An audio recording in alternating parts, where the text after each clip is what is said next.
कबीर, जो अपने दोहों के माध्यम से विश्वविख्यात हुए। बच्चों से लेकर बुजुर्गों तक सबकी जुबान पर कबीर साहिब के दोहे हैं। एक ऐसी शख्सियत जिसको सभी जानना चाहते हैं। आखिर कौन है कबीर? आज कबीर साहिब प्रकट दिवस के मौके पर कबीर सी को जानने और समझने की कोशिश करेंगे। लोगों की अपनी अपनी बौद्धिक, सामाजिक व धार्मिक मान्यताओं के अनुसार कोई कबीर सी को संत मानता है तो कोई सदगुरु, कोई कवि, कोई सुलाहा तो कोई परमेश्वर मानता है। जिन्होंने जन्म व मृत्यु की जटिल पहेली को सुलझाया व सदग्रंथों में वर्णित सरल सहज भक्ति को समाज में प्रवेश किया। जिन्होंने अपने ज्ञान से धार्मिक पाखंड व साती पाती के जहर को समाप्त किया और हमें उस अग्नि से बचाया जो हमें अब तक जलाकर भस्म कर चुकी होती। कबीर सी ज्येष्ठ मास की पूर्णिमा सन 1398 कमल के फूल पर अवतरित हुए, जो एक भारत का आध्यात्मिक केंद्र माना जाता था। कबीर साहिब के सन को लेकर भी लोगों के अलग अलग मत हैं। कोई कहता है कि कबीर साहिब सी का सन एक विधवा ब्राह्मणी के गर्भ से हुआ है। वह लोक लाज के डर से तालाब के किनारे छोड़ गई थी।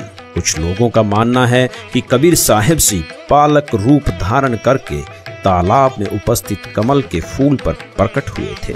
लेकिन जो पहला मत है कि कबीर साहिब सी का सन विधवा ब्राह्मणी से हुआ था, हमारी टीम ने इस धारणा पर विश्लेषण किया तथा इतिहास की छानबीन की गई तो बात गलत सिद्ध हुई, क्योंकि इस विषय में कोई भी प्रमाण नहीं मिला। न कहीं विधवा ब्राह्मणी का जिक्र है, जिसका प्रमाण हम आगे इस वीडियो में दिखाएंगे। दूसरी धारणा है कि कबीर सी बालक के रूप में खिले हुए कमल के फूल पर प्रकट हुए थे, जिसके हमें चौंकाने वाले प्रमाण मिले। कबीर साहिब सी के जन्म की इस गुत्थी को सुलझाने के लिए हमारी टीम काशी की तरफ प्रस्थान करती है।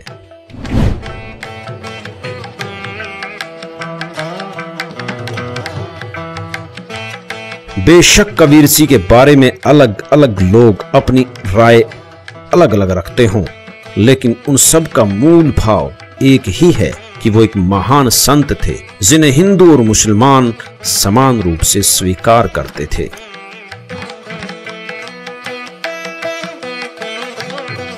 सर, कुछ लोगों का मानना है कि कबीर साहिब जी का जन्म विधवा ब्राह्मणी से हुआ है। इस बारे में आप क्या कहेंगे? हम लोग बीजक जो पढ़ते हैं तो एक तालाब दिखाया गया, किसी तालाब में उनकी पैदाइश हुआ और वहाँ से नीरू और नीमा लेके इसी मठ में उनको लालन पालन किए, ज्ञान लिए कबीर चौरा से। सर, जो बच्चों का पाठ्यक्रम है उसमें जो कबीर जी का जीवन परिचय आता है, उसमें लिखा हुआ है कि कबीर जी का जन्म विधवा ब्राह्मणी से हुआ है। इस बात में कितनी सच्चाई है? आपसे पहले ही कह चुके हैं कि लोग लिख देते हैं कि दंती है कि विधवा ब्राह्मणी के घर में, लेकिन किसी ने तो देखा नहीं था। यहाँ तो इतिहास तो सब लिख दिए है, लेकिन हम लोग मानने के लिए इसको तैयार नहीं है। लोगों का मानना है कि कबीर जी का जो जन्म हुआ एक विधवा ब्राह्मणी के गर्भ से हुआ। इस बात में कितनी सच्चाई है? अब ये तो नहीं, फूलों में हम बताते रहे, फूलों में पैदा हुए, फूलों में समाप्त हो गए। काशी में आने के बाद एक बात तो स्पष्ट हो चुकी है कि कबीर साहिब सी का सन किसी विधवा ब्राह्मणी से नहीं हुआ। यह एक मिथ्या धारणा है। यही वो सरोवर है जहाँ कबीर सी किताबों में लिखा गया है जो है कि दंती है, तो मैं देखा कि इसका जन्म विधवा ब्राह्मणी के गर्भ से हुआ था। लेकिन किसको माना जाए हैं? लेकिन हम तो यही मानते कबीर साहब का जन्म जो कमल के फूल पर हुआ था। सच्चाई है सर, खाली फूलों पर ही अगर फूलों पर समाप्त हुए ना, फूलों से समाप्त हुए, जहाँ दो फूल मिले। आप कबीर जी को क्या मानते हो? हम तो संत मानते हो, कवि मानते हो, सदगुरु मानते हो, भगवान मानते हो? दुनिया के सबसे बड़ा भगवान तो नहीं है, एकदम सच्चाई है। आज जो स्थिति लहरतारा की बनी हुई है, जो कि ओरिजिनल प्लेस कहा जाता है कि यहाँ पे कबीर जी को, तो इस बारे में क्या कहेंगे? पहले कितना बड़ा तालाब था, आप तो यहाँ पे शुरू से रह रहे हैं, तो यहाँ की क्या स्थिति थी वो बताइए एक बार। अब ये 7 किलोमीटर लंबा है तालाब है, अब सिकुड़ते उड़ते कब्जा होते होते अब एक आधा किलोमीटर बच गया है, 1 किलोमीटर। ये जो लहरतारा ये क्या है सर? सर, ये तो कबीर जी का स्थल है, जो है इसी में पैदाइश हुआ था जी। कबीर जी को एक संत मानते हैं, कवि मानते हैं, भगवान मानते हैं, या फिर एक सद? जी भगवान ही है। कबीर संत हैं तो फिर बहुत इनका बहुत नाम है, बहुत बाहर से बहुत लोग आते हैं, ऐसी बात तो है नहीं। के लोगों में जो आस्था है कबीर जी को लेकर के, जी बहुत सारे संत तो ऐसे हैं जो उनको भगवान मानते हैं और बहुत ज्यादा प्रचार प्रसार भी करते हैं। वो तो भगवान तो है ही है सर। जगह को और कहा जाता है कि उनका जन्म लहरतारा में हुआ था, जो कि वो एक उनको कमल के फूल पे तालाब में पाया गया था। और उसके बाद जब उनकी मृत्यु हुई तो उसमें हिंदू और मुस्लिम जो दो समुदाय थे उनको आपस में वो झगड़े थे कि हमें इनकी बॉडी हमें चाहिए। लेकिन वो अचानक उस जो जब उनकी डेड बॉडी वहाँ थी तो वो अचानक गायब हो जाती है और उसमें सिर्फ एक फूल रहता है, जिससे वो दोनों प्रांत को समझ में आता है कि नहीं, हम एक ही है, ये हमारे भी हैं, ये हिंदू के भी हैं, ये मुस्लिम के भी हैं, सिख के भी हैं, ईसाई के भी हैं। मतलब उनका ये विचारधारा था कि सारे धर्म एक हैं। 2019 का यह दृश्य लहरतारा तालाब की वर्तमान हालत बता रहा है कि यहाँ सरकार द्वारा इसका रख रखाव नहीं किया गया है। वर्तमान में ये सूख चुका है। अब हम उस स्थान की ओर चलते हैं जहाँ पर कबीर साहिब के प्रकट होने के और भी साक्ष्य मौजूद हैं।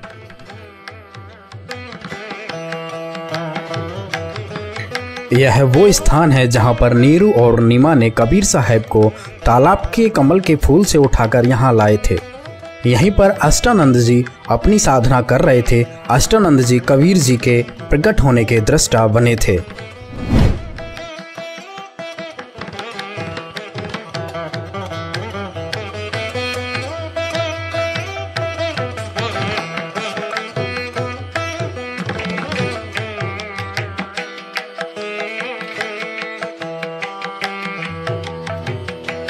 ये जो स्थान आप देख रहे हैं ये लहरतारा तालाब का किनारा है। जैसे कि आपको वहाँ पे तालाब में दिखाया था कबीर जी का वहाँ प्रकट हुआ था और इस किनारे से होते हुए नीरू नीमा कबीर जी को उठाकर लाए थे। और ये हम आपको ले चल रहे हैं जो कबीर साहब के उस समय के प्राचीन मंदिर है जो वीर सिंह बघेल ने बनवाया था। ये जो आप सामने देख रहे हैं ये वीर सिंह बघेल के द्वारा उस समय बनवाया गया था, जहाँ से कबीर साहब जी को नीरू नीमा और ने तालाब से उठा के यहाँ पे कुछ देर रोका था। यहाँ पर ये बोर्ड लिखा हुआ है, इस पे सब कुछ लिखा हुआ है। श्री सदगुरु कबीर प्राकट्य स्थल।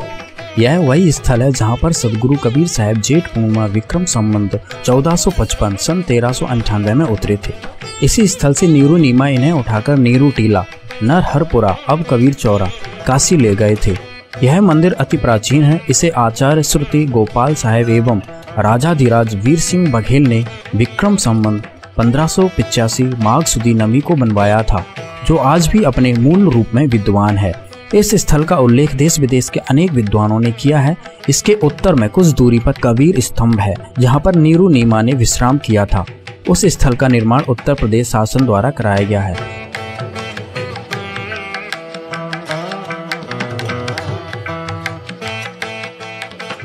तो यहाँ पर कबीर साहब का प्राकट्य स्थल है और यहीं पर वो आकर उनके माता पिता लाकर यहीं रहते थे।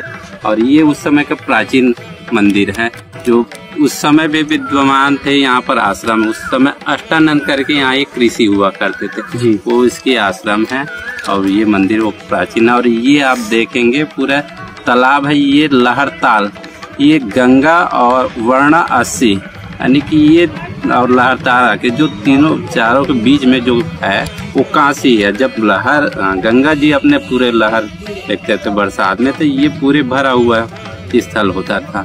सर, हमारी किताबों में कबीर साहब जी का जीवन परिचय आता है जिसमें लिखा हुआ है कि कबीर जी का जन्म जो विधवा ब्राह्मणी के गर्भ से हुआ है। इस बारे में आप क्या कहेंगे?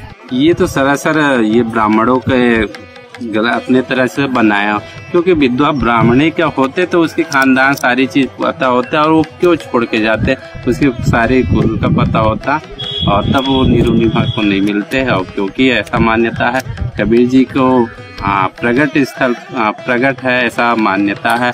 और उनकी लास्ट में भी वही स्थिति है कि कमल के फूल में मिले और लास्ट में भी कमल हो गया, जो उनकी डेड बॉडी नहीं मिला जब काशी छोड़कर उन्होंने मगहर अपना, ऐसा मान्यता था कि मगहर में मरने से गधा होते हैं और काशी में मरने से मुक्ति होते हैं। तो कबीर जी ने उन्होंने इस भ्रम को तोड़ने के लिए काशी छोड़कर मगहर गया और उन्होंने अपने शरीर वहीं छोड़े तो वहाँ भी उनकी डेड बॉडी नहीं मिली, उसकी जगह भी फूल मिले और जो फूल और चादर मिले तो फूल का मंदिर बनाया गया और वहाँ के जो मुसलमान शासक बिजली खां पटा उन्होंने मजार बनाया और वहीं से कुछ फूल लाकर जहाँ कबीर जी रहा करते थे वहाँ पर एक समाधि दिया गया। यहाँ पर ही ये जो अष्टानंद का विवरण आता है कि जब कबीर जी प्रकट हुए थे तो अष्टानंद को एक प्रकाश दिखा था, तो वो अष्टानंद जी यहीं पर बैठे तपस्या कर रहे थे। आज भी उनकी यहाँ पे अष्टानंद की, ये आप सामने देखिए, ये उनकी समाधि बनाई गई है। यहाँ से जो उनसे हम जानेंगे। सर, अष्टानंद के बारे में क्या बताएंगे आप? अष्टानंद जी उस समय जो ऐसा मान्यता थे कबीर जी को थे, वो उसकी एक तरह संरक्षक थे और वो यहाँ पर बैठते थे और बाद में उनकी ये समाधि यहाँ पर दिया गया। उस समय भी ये आश्रम हुआ करते थे। कबीर जी जब प्रकट हुए थे तो उन्होंने उन आँखों से देखा हुआ था, इस चीज़ का प्रमाण? हाँ जी, उन्होंने देखा था कि कुछ प्रकाश आया, फिर बाद में उनको नीरू नीमा को मिला तब भी पता चला। तो यहाँ पर दोस्तों अभी दिखाया ये अष्टानंद की यहाँ पे समाधि बनी हुई है। तो जो इतिहास में 600 साल पुराना इतिहास है, कोई ज़्यादा लाखों वर्ष पुराना इतिहास नहीं है जिसको ना माना जाए। इस सब एक चीज़ सिद्ध हो गया, ग्राउंड रिपोर्ट आपको दिखाई, इस पे स्पष्ट हो गया कि कबीर जी सशरीर प्रकट हुए थे। यहाँ के जो लोग हैं इनको मूल जानकारी है कि कबीर जी का किसी भी माता पिता से उनका जन्म नहीं हुआ था, वो सशरीर प्रकट हुए थे।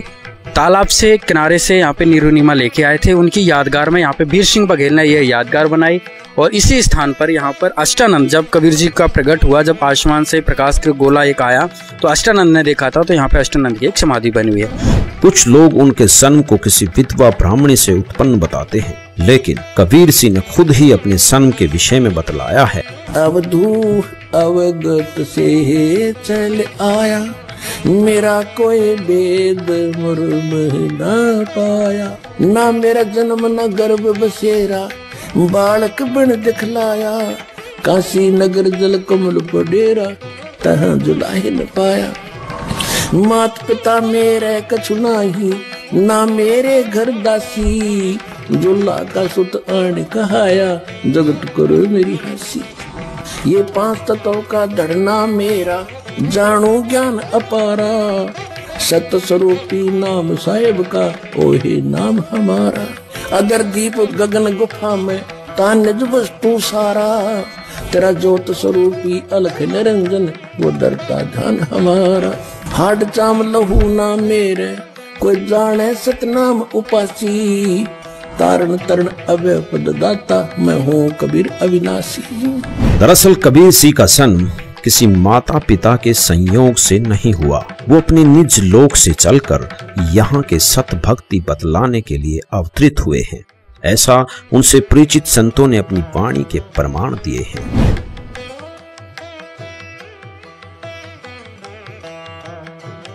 वास्तविकता यह है कि वेदों में परमात्मा की 100 लीलाएं लिखी गई हैं, वो सभी कबीर सिंह ने की हैं। इस तालाब के कमल के फूल से नीरू नीमा नामक जुल्हा दंपत्ति उन्हें उठाकर अपने घर ले गए और इस कारण कबीर सिंह भी जुल्हा कहलाए।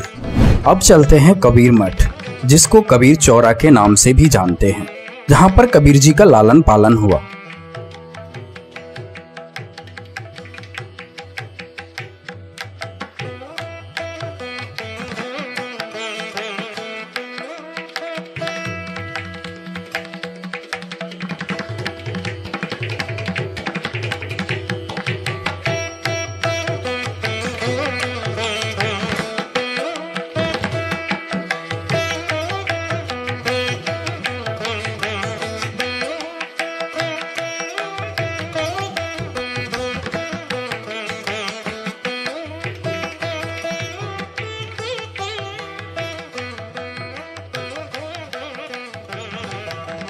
कबीर जी लगभग कबीर मठ में 115 वर्ष रहे। इसके बाद वह मगहर की यात्रा पर चले गए थे। सबसे पहले आपको वो जगह दिखाते हैं जहां नीरू नीमा ने कबीर जी का पालन किया। इस स्थान को नीरू नीमा टीला के नाम से जाना जाता है। कबीर साहब जी की यहीं पर कुटिया थी। मिट्टी की कुटिया होने के कारण जीर्ण शीर्ण हो चुकी थी। अब पुनः इसी स्थान पर एक कुटिया यादगार के रूप में बनाई जा रही है। यह नीरू नीमा की समाधि स्थल है।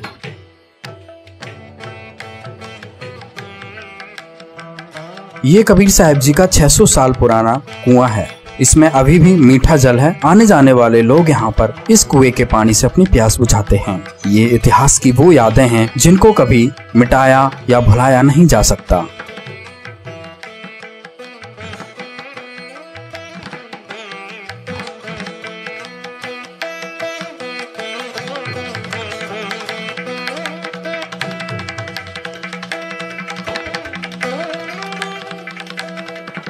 कबीर मठ में कबीर साहब जी की काफी यादगारों को संभाल कर रखा गया है। कबीर मठ के मुख्य द्वार से प्रवेश करते हुए सबसे पहले यह कबीर जी की समाधि स्थल मिलती है।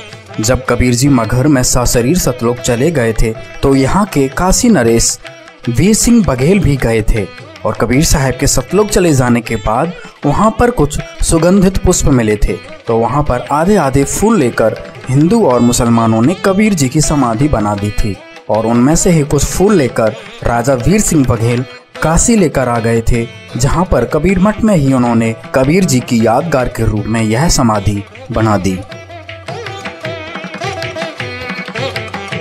यह स्थल उस घटना का प्रतीक है जहां पर कबीर साहब जी ने सर्वानंद को ज्ञान में पराजित किया था। संत रामपाल जी ने अपने सत्संगों में इस घटना का काफी विस्तार से विवरण दिया है कि किस तरह से एक ब्राह्मण अपने ज्ञान के घमंड में सर्वजीत बनना चाहता था, जो शूद्रों के हाथों से पानी भी नहीं पीता था, उसको कबीर जी ने अपनी लीला से इस कुएं का पानी पीने के लिए मजबूर कर दिया था। आखिर में सर्वानंद भी कबीर साहब जी का शिष्य बन गया था।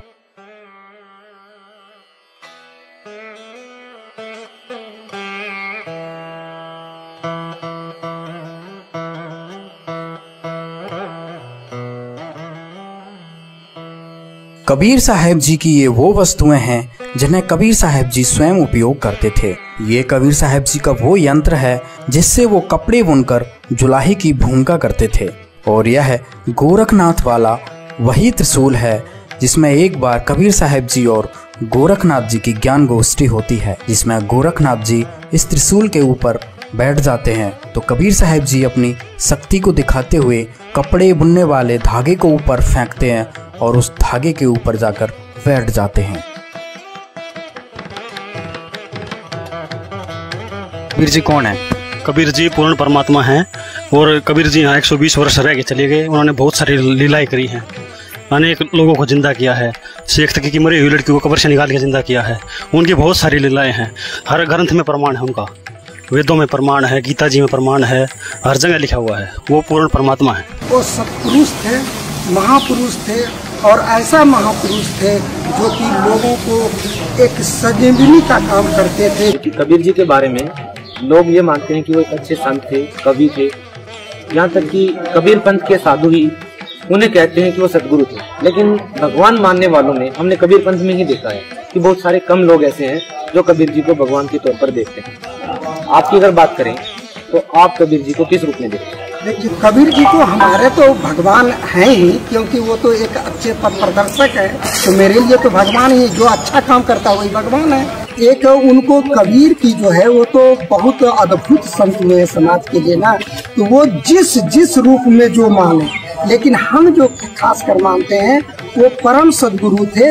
उनके द्वारा हम जीवित हैं, उनके द्वारा लोग जीवित रहते हैं, अच्छे ज्ञानी बनते हैं, अच्छे आदमी बनते हैं, इसलिए मेरे लिए वो परमात्मा। 5 वर्ष की छोटी आयु में उन्होंने उस समय के तथाकथित विद्वानों को परास्त किया, लेकिन समाज में अशिक्षा के कारण उनकी प्रभुता बनी रही, क्योंकि कबीर जी उस समय जुल्हा जाति में थे। उन्हें पढ़ने का अधिकार न होने के कारण लोग उनकी बात पर विश्वास नहीं कर पाए, बल्कि उनके सत्य वचनों के कारण उनके घोर विरोधी बन गए। लेकिन रामानंद जी जैसे कुछ पुण्यकर्मी प्राणियों ने उनके मार्ग को स्वीकार किया, जिन्होंने कबीर जी के कहने से गुरु परंपरा बनाए रखने के लिए उनके गुरु की भूमिका की। कबीर साहब जी की रामानंद जी से पहली मुलाकात काशी में ही पंचगंगा घाट पर होती है। कबीर मठ से अब चलते हैं पंचगंगा घाट की ओर।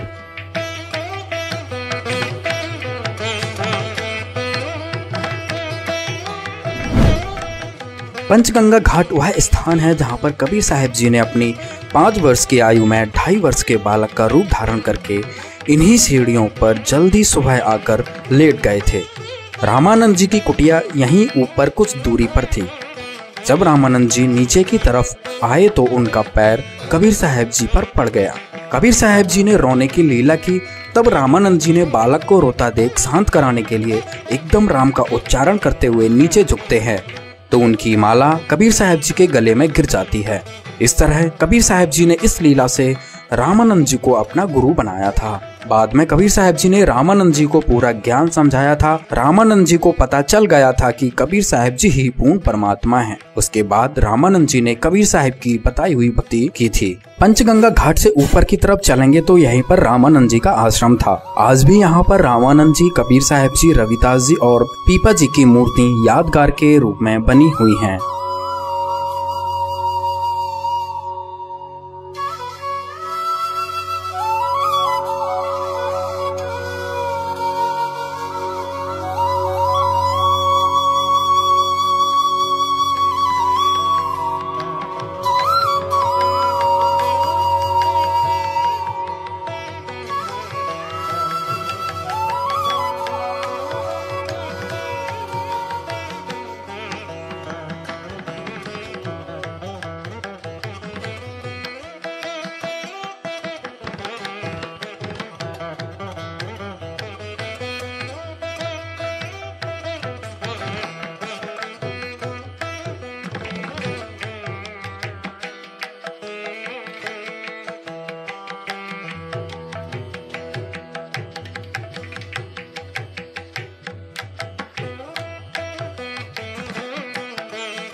कबीर साहब के जो गुरु थे रामानंद जी पंचगंगा घाट में रहते थे। कबीर साहब रामानंद जी के शिष्य तो जरूर हुए। रामानंद जी पहले उनको तो शिष्य बनाने से इनकार किया। उन्होंने कहा कि मैं मलेच्छों को शिष्य नहीं बनाता, क्योंकि मुसलमान के यहाँ पाले पोसे गए थे। तो कबीर साहब अपना स्वरूप को बदलकर गंगा किनारे बाल स्वरूप में लेटे थे। रामानंद स्वामी सवेरे 4 बजे जाते थे स्नान करने को, तो अंधियारा में उनका पैर पड़ गए जाते समय बालक पर। उसी समय उन्होंने रामानंद जी ने कहा राम नाम कहो बच्चा, और उनके गले में उनकी माला भी गिर गई उसी समय। तो वो फिर उसके बाद वो चले गए गंगा स्नान करने को। बालक शांत हो गए। फिर उधर से आते तो बालक नहीं पाया उन्होंने। इस तरह से आया। दूसरे दिन फिर रामानंद जी के आश्रम में कबीर साहब पहुँचे। उनके शिष्यों लोगों ने कोलाहल मचाया कि कैसे ये मुसलमानों को आपने भर्ती कर लिया यहाँ। कबीर कहता है कि मैं गुरु किया हूँ रामानंद को। तो रामानंद जी कहा नहीं, मैं उसको तो शिष्य नहीं बनाया हूँ। उसी समय कबीर साहब ने 2 स्वरूप एक साथ दिखाया, और कबीर साहब ने कहा कि देखिए महाराज, आपने इस स्वरूप में मैं गंगा किनारे घाट पर आपने राम नाम का मंत्र दिया, आपने अपने गले की माला भी डाल दिया हमारे गले में। इस तरह से उन्होंने साबित किया। इस पृथ्वी लोक पर 120 साल के वास के दौरान कबीर सिंह ने अलग अलग जगह प्रकट होकर अपने ज्ञान का प्रचार किया। वह अपने निज लोक की महिमा से अवगत कराया। चाहे सुल्तानपुर बेई नदी पर नानक देव सिंह को, या फिर मथुरा में धर्मदास जी को। नानक देव सिंह को भी कबीर सिंह मिले थे, तो उन्हें अपने वास्तविक रूप व सचखंड ले गए थे। इसी कारण नानक देव जी ने पहली उदासी बनारस की थी। कबीर जी ने प्रचलित संतों के इस मत को कि प्रारब्ध के कर्म भोगने से ही समाप्त होते हैं, इसको भी अपने सामर्थ्य से समाप्त किया। वह बहुत से लोगों के इस तरह के कष्टों को समाप्त किया, जिन्हें अन्य प्रारब्ध कर्म बतलाकर उनसे मुक्ति असंभव बतलाते थे। उस समय के दिल्ली के शासक सिकंदर लोधी भी इसी कर्म की मार से दुखी थे, जिनका जलन का रोग पूरे दुनिया भर के वैद्य ठीक नहीं कर सके। तो सब मुल्ला पंडित काजियों ने कह दिया कि ये तो आपके प्रारब्ध का कर्म है। लेकिन उनके उस जलन के रोग को कबीर देव सिंह ने अपने आशीर्वाद मात्र से ठीक कर दिया, और ये प्रमाण दिया कि वो समर्थ शक्ति थे। यहाँ भी कबीर सिंह ने वेदों के उस बात को सिद्ध किया कि परमात्मा भयंकर से भयंकर रोग का नाश कर सुखी जीवन दे सकता है। चलो आपको 1-2 मिनट की वेदों से प्रमाणित करने वाली वीडियो दिखाते हैं। देखिए, वेद इसको प्रमाणित करेंगे कि परमात्मा घोर पाप का विनाश कर देता है। ये देखिए, ये महर्षि दानु सरस्वती द्वारा ही इसका अनुवाद है। अब देखिएगा, यजुर्वेद के 8वें अध्याय का 13वां मंत्र स्पष्ट करेगा। ये 8वां अध्याय और 241 पृष्ठ पे 8वें अध्याय का 13वां श्लोक।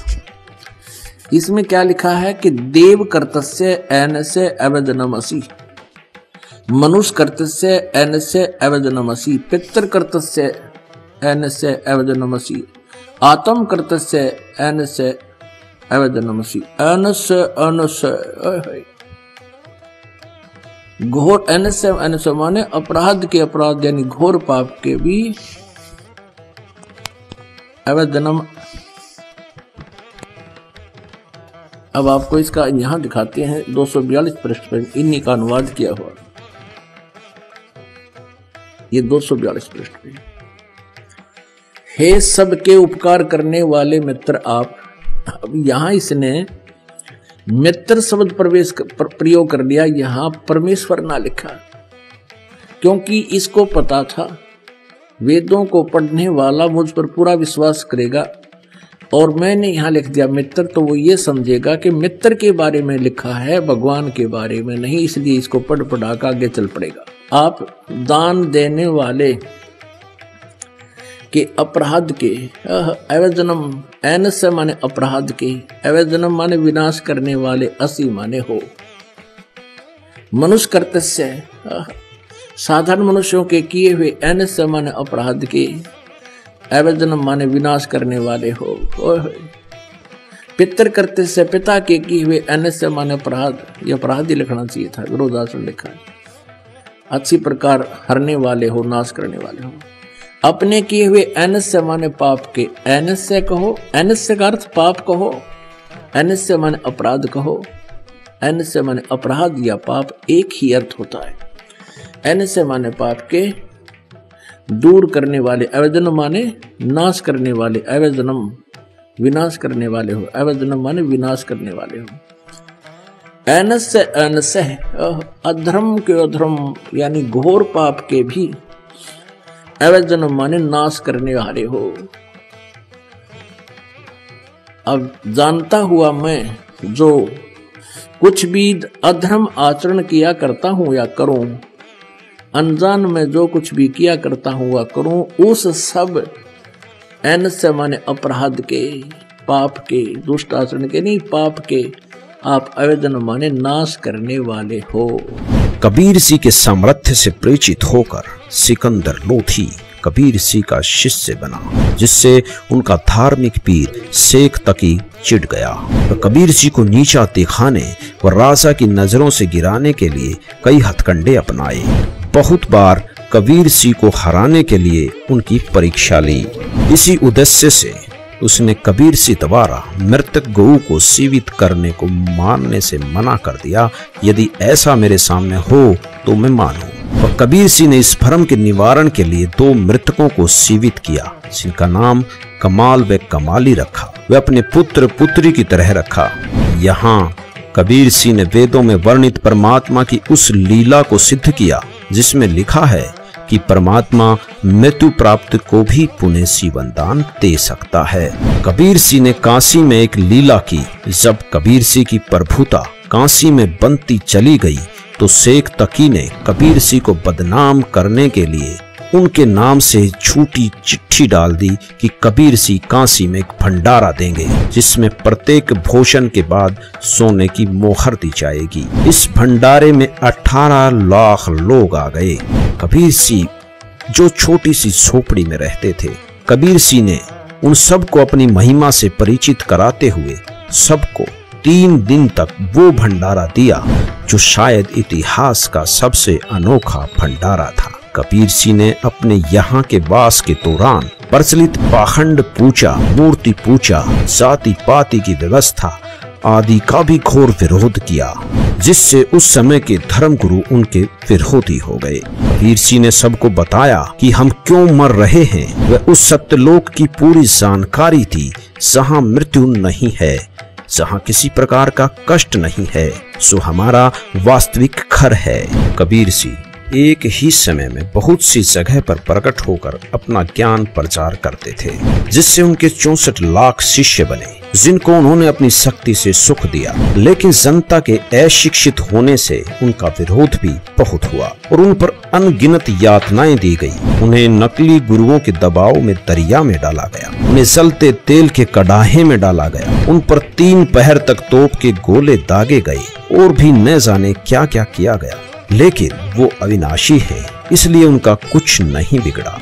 कबीर सागर, जो कबीर परमेश्वर जी की वाणियों का संग्रह है, उन्हीं के द्वारा लिखा गया है। कबीर सिंह ने धर्मदास जी को पूर्ण ज्ञान बतलाया और साथ ही मूल ज्ञान, जो शिव की मुक्ति का आधार है, को गुप्त रखने का आदेश भी दिया। जिस समय कबीर सिंह प्रकट हुए, उस समय के पंडितों ने ये भ्रमणा फैला रखी थी कि काशी में मरने वाले की मुक्ति होती है, सबकी मगहर में मरने वाले गधे की योनि प्राप्त करते हैं। कबीर सिंह ने इस भ्रम का नाश करने के लिए काशी शहर को छोड़कर मगहर में गए। वे वहीं हजारों लोगों की उपस्थिति में सशरीर सतलोक चले गए। उनका शरीर नहीं मिला, बल्कि उसके स्थान पर उतने ही सुगंधित फूल मिले। कबीर सिंह ने यह स्थापित किया कि सत भक्ति करने वाला कहीं रहे उसकी मुक्ति होगी और गलत साधना करने वाला कहीं रहे वो दुर्गति को प्राप्त होगा। अब चलते हैं मगहर, जहां पर कबीर साहब जी की समाधि बनी हुई है।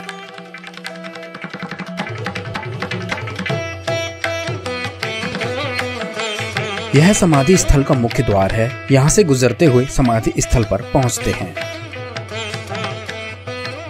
मगहर शहर हिंदू मुस्लिम एकता के लिए भी जाना जाता है। कहा जाता है कि यहाँ कबीर जी के ज्ञान से प्रभावित होकर हिंदू मुस्लिम आपस में भाई भाई की तरह रहते हैं।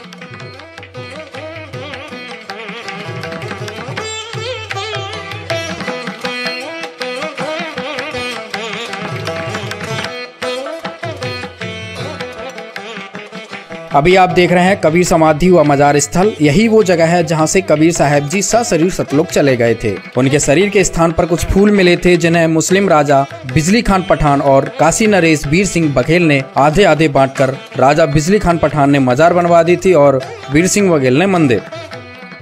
ये आप देख रहे हैं मस्जिद, जो कि मुस्लिम राजा ने आधे फूल लेकर कबीर साहब जी की यादगार बनवाई थी। यह कबीर जी की मजार है। इसकी देखरेख यहाँ एक मुस्लिम परिवार पीढ़ियां दर पीढ़ियां करता आ रहा है। इनसे बात करने पर इन्होंने बताया कि कबीर साहब जी की मृत्यु नहीं हुई थी। कबीर साहब जी के अंत समय में कुछ फूल मिले थे। ये भी कबीर साहब जी को अल्लाह के रूप में मानते हैं।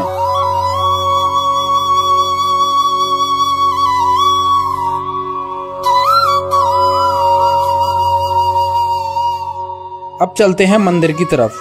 ये आप सामने देख रहे हैं, ये हिंदू राजा के द्वारा बनाई गई कबीर साहब की समाधि है। कबीर साहब जी की यहीं पर कुटिया थी। इसी कुटिया के बाहर हिंदू मुस्लिम हजारों की संख्या में खड़े थे।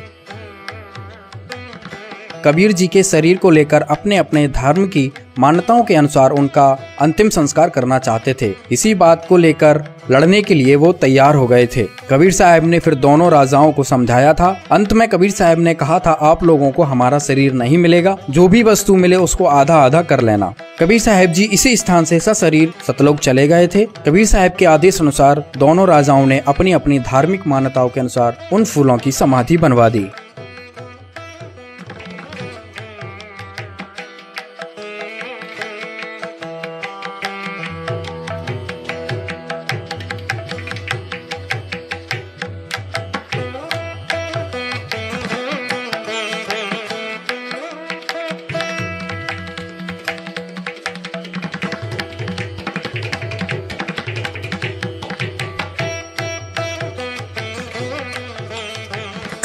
आप कबीर जी को क्या मानते हो? कबीर जी को परमात्मा मानते हैं, भगवान का स्वरूप मांगते हैं और भगवान ही है।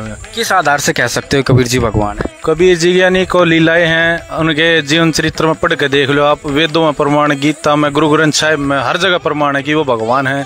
और क्योंकि सबसे बड़ा प्रमाण ये है, वो सशरीर आए और सशरीर चले गए और आज भी उनका प्रमाण मगर में है, आप जाके देख सकते हो बेशक। कबीर साहब जी की एक कुटिया थी। कुटिया के बाहर ही कबीर साहब जी का ये कुआं था।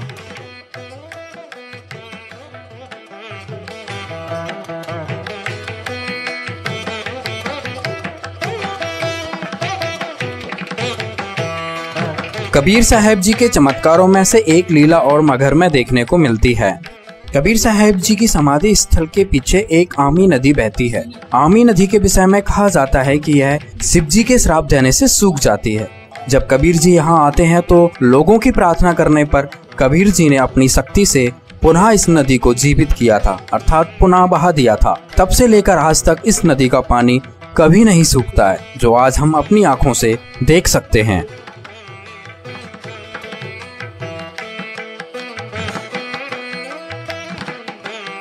ये वो जगह है जहां से कबीर साहिब जी सशरीर सतलोक चले गए थे और उनके शरीर के स्थान पर फूल मिले थे। कबीर साहिब जी द्वारा दी गई मानवता की शिक्षा को सिरोधार्य करके हिंदू और मुसलमानों से उन फूलों को आधा आधा बांट लिया। यहाँ हिंदुओं ने यादगार के रूप में मंदिर बनवा दिया और मुसलमानों ने ये मस्जिद। काशी और मगहर की यात्रा के बाद तथा इतिहास के प्रमाणों को देखते हुए स्पष्ट हो जाता है कि कबीर साहिब जी का न जन्म हुआ और न ही मृत्यु। सशरीर सतलोक से आए थे और सशरीर सतलोक चले गए।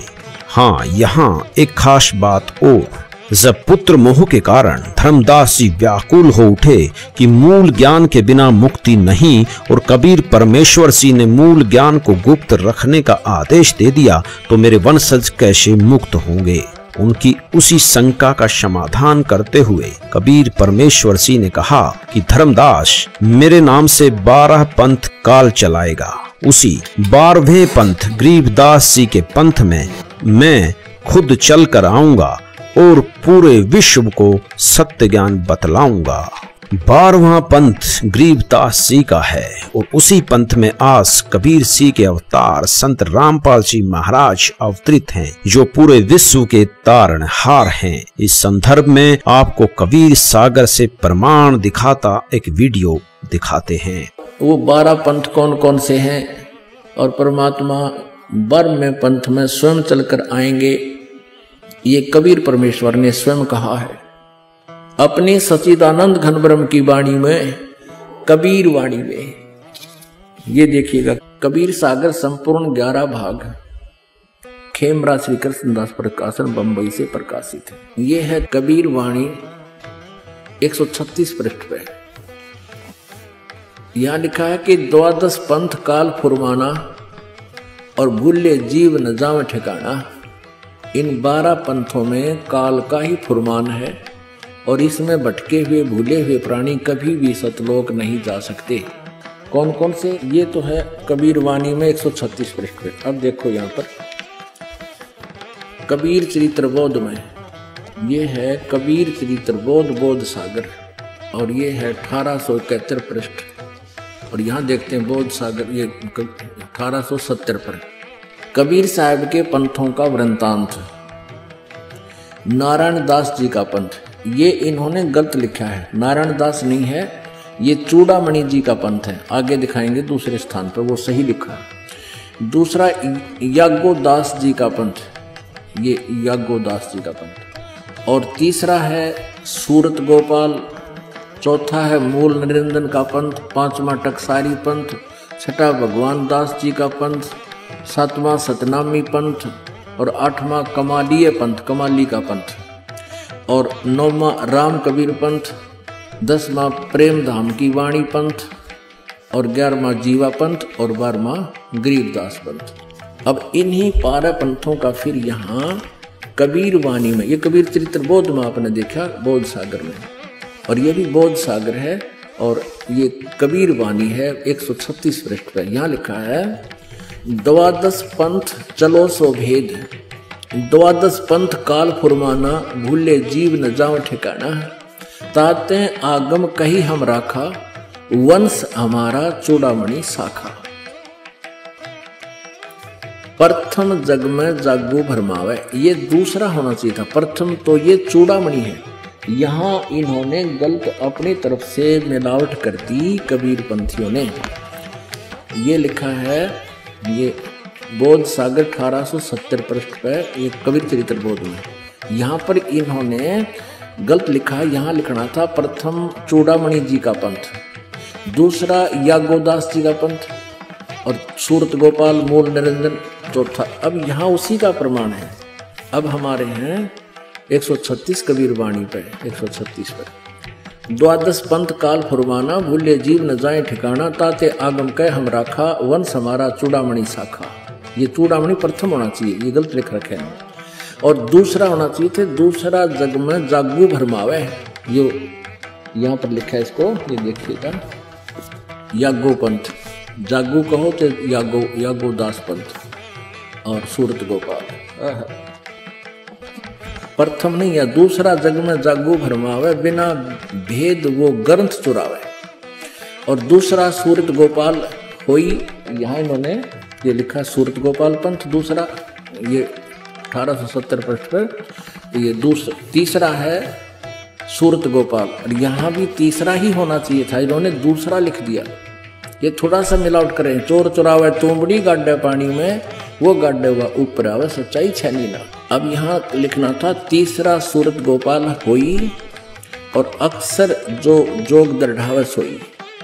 और चौथा, ये चौथा होना चाहता, तीसरा नहीं, मूल निरंजन वाणी। चौथा पथ टकसार भेद वो। और पांचवा पंथ बीज को लेखो। और छठवां जो सातवां होना चाहिए था सतनामी पंथ। हम अपने काम पर आते हैं, यहाँ देखिएगा। अब 10वां, ये 11वां यहाँ आ जाता है परम धाम की वाणी। अब 12वां यहाँ से शुरू होता है। संवत 1775 होई। ये वैसे गलती से मिसप्रिंट है, यहाँ 1774 होना चाहिए था संवत। गरीबदास जी का जन्म संवत 1774 में हुआ है। संवत 1775 होई ता दिन प्रेम प्रगटे जग सोई। 12वां पंथ जिसे चला गरीबदास जी को, उसका जिक्र है ये।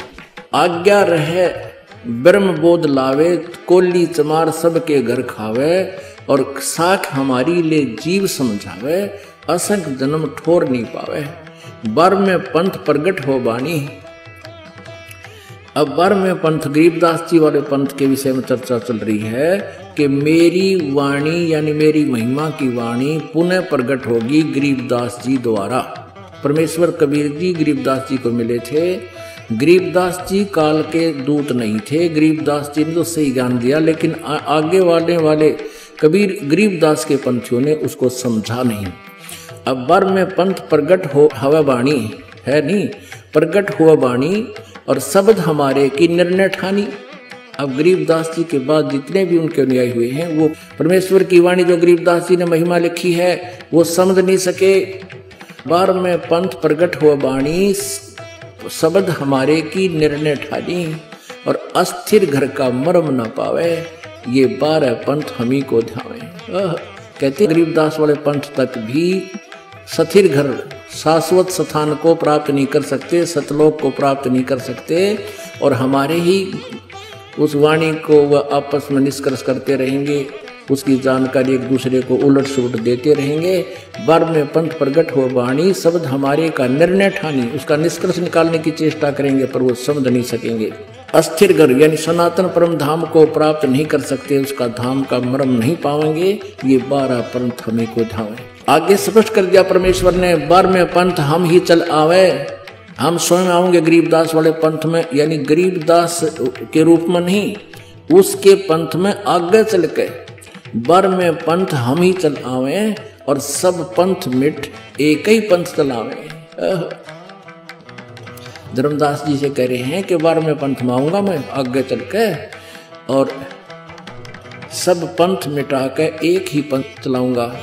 अब अपना ही परमात्मा दास भेज दिया, अपना वही और शक्ति उन्हीं की काम कर रही है। धर्मदास जी से कहते हैं तब लग बोधो कुरी चमारा फिर तुम बोधो राज दरबारा। प्रथम चरण कलयुग निर्याना निराना तब मगहर मांडो मैदाना। ये प्रथम पीढ़ी होगी, प्रथम चरण होगा जब मैं मगहर से शरीर चला जाऊंगा।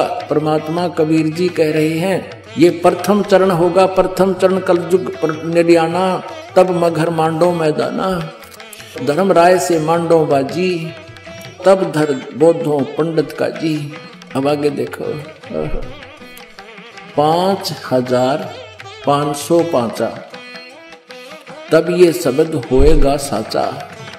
अब समय आ गया है, कलयुग को लगभग 5500 वर्ष हो गए हैं और अब वो समय आ गया परमात्मा का। ये मेरा कहते हैं आज का बोला हुआ उस समय सत्य होगा ये। अब क्या बताते हैं, धर्मदास मोरी लाख दुहाई और मूल शब्द बार ना जाई। पवित्र ज्ञान तुम जग में भाखो, मूल ज्ञान गुप्त तुम राखो। गोई माने गुप्त रखो, मूल ज्ञान बाहर जो पर ही। ये बिजली पीढ़ी हंस वंश हंस नी तरही। 33 अरब ज्ञान हम बाखा, मूल ज्ञान गुप्त हम राखा। गोई माने गुप्त। मूल ज्ञान तुम तब लग छपाई, जब लग द्वादश पंथ मिटाई। वास्तव में कबीर जी इस पूरी कायनात के रचने वाले हैं, ऐसा प्रमाण सभी धर्मों से सभी सदग्रंथों में है। वेदों में परमात्मा की जो लीला लिखी गई है वो सब की सब कबीर जी ने की। इससे भी स्पष्ट है कि वो परमात्मा हैं। तो फिर उनकी उस वाणी में भी कोई मीन मेख नहीं जब उन्होंने कहा कि वो गरीबदास जी के पंथ में खुद चल कर आएंगे। आप समझ गए होंगे कि वो संत रामपाल जी महाराज हैं। संत रामपाल जी महाराज जी को कबीर परमात्मा संवत 2054 फाल्गुन मास शुक्ल पक्ष एकम मार्च 1997 को दिन के 10 बजे मिले तथा सार शब्द की वास्तविकता बताकर अंतर्ध्यान हो गए।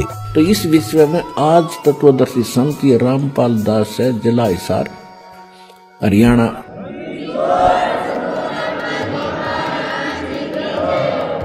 अब किसी का भ्रम ना रहना चाहिए। देखो एक 1000 का नोट है, उस पर लिखा है कि मैं धारक को 1000 रुपये देने का वायदा करता हूँ। दास पे लिखा नहीं है, दास बोल सकता है कि मैं उपासक को सर्व सुख और पूरा कंप्लीट मोक्ष देने का वायदा करता हूँ जब नियम रहोगे तो।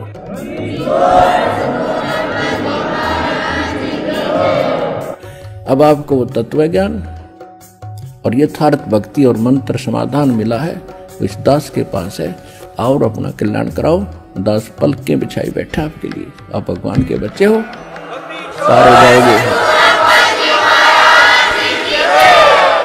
दोस्तों, कबीर साहिब जी पूर्ण परमात्मा हैं, ये सिद्ध हो गया। और इस समय में उनके अवतार संत रामपाल जी महाराज के रूप में पृथ्वी पर सशरीर विद्यमान हैं। लगभग 600 साल पहले हम परमात्मा को नहीं पहचान सके थे, लेकिन आज हमें संत रामपाल जी महाराज को पहचानना होगा।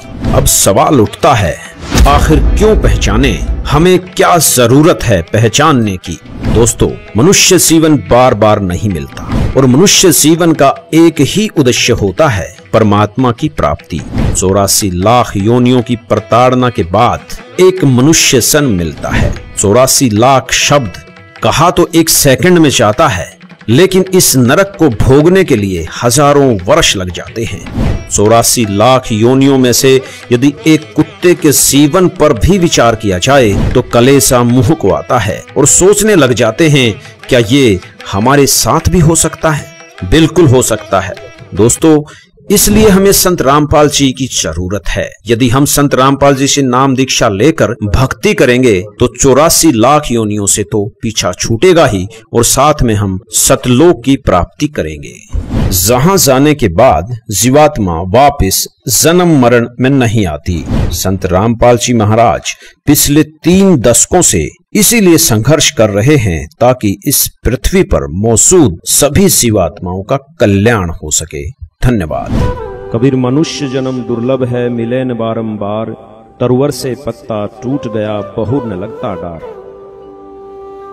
संत रामपाल जी महाराज अपने सत्संगों के माध्यम से बताते हैं कि 84 लाख योनियों की भयंकर यातनाओं के बाद एक मनुष्य जन्म मिलता है, जिसका सिर्फ एक ही उद्देश्य है कि पूर्ण गुरु से नाम दीक्षा लेकर भक्ति करना, जिससे हमारा जन्म मृत्यु का दीर्घ रोग समाप्त हो जाता है। वर्तमान समय में पूरी पृथ्वी पर पूर्ण व आधिकारिक गुरु संत रामपाल जी महाराज ही हैं और विश्व कल्याण के कार्य में लगे हुए हैं। अतः सभी से निवेदन है कि संत रामपाल जी महाराज से नाम दीक्षा लेकर अपना जीवन सफल बनाएं।